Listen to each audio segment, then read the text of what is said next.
Young beauty Sreeleela టాలీవుడ్లో most wanted హీరోయిన్గా రాణిస్తోంది. హిట్లు, ఫ్లాప్లతో సంబంధం లేకుండా వరుస సినిమాలు చేస్తూ బిజీగా గడిపేస్తోంది ముద్దుగుమ్మ.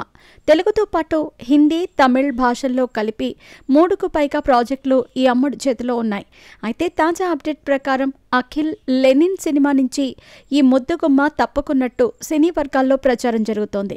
చాలా సినిమాలతో బిజీగా ఉండటంతో డేట్స్ సర్దుబాటు చేయలేకపోయినట్టు తెలుస్తోంది. ప్రస్తుతం శ్రీలీల తెలుగులో పవన్ కళ్యాణ్, ఉస్తాద్ భగత్ సింగ్, రవితేజ మాస్ జాతర, అక్కినేని అఖిల్తో లెనిన్ సినిమాలతో పాటు హిందీ, తమిళ ప్రాజెక్టులకు కూడా సైన్ చేసింది. దీనివల్లే లెనిన్ షూటింగ్ ఇబ్బందులు వస్తున్నాయని, ఆమె కారణంగా షూటింగ్ పలుమార్లు వాయిదా పడిందని అంటున్నారు. అందుకే లెనిన్ నుంచి సైడ్ అయినట్టు సమాచారం. ఇప్పటికే అఖిల్ పుట్టినరోజు సందర్భంగా విడుదల చేసిన గ్లిమ్స్లో శ్రీలీల పల్లెటూరు అమ్మాయి గెటప్లో కనిపించి ఆకట్టుకుంది. అయితే ఈ సినిమాలో శ్రీలీల స్థానాన్ని భర్తీ చేయడానికి మరో యంగ్ బ్యూటీని రంగంలోకి దించుతున్నారట మేకర్స్. ప్రస్తుతం కింగ్డమ్ సినిమాలో విజయ్ దేవరకొండ సరసన నటిస్తున్న భాగ్యశ్రీ బోర్సేను తీసుకోవాలని చిత్ర యూనిట్ ఆలోచిస్తున్నట్టు సమాచారం. అయితే దీనిపై చిత్ర బృందం నుంచి ఇంకా అధికారిక ప్రకటన అయితే రాలేదు.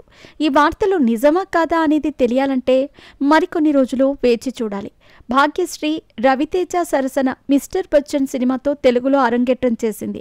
ఈ సినిమాలో తన గ్లామర్ నటనతో ఫిదా చేసిన ఈ బ్యూటీ ఆ తర్వాత వరుస అవకాశాలు చేజిక్కించుకుంది. ప్రస్తుతం కింగ్డమ్తో పాటు రామ్ పోతినేనితో ర్యాపో, దుల్కర్ సల్మాన్తో ఓ సినిమా చేస్తోంది.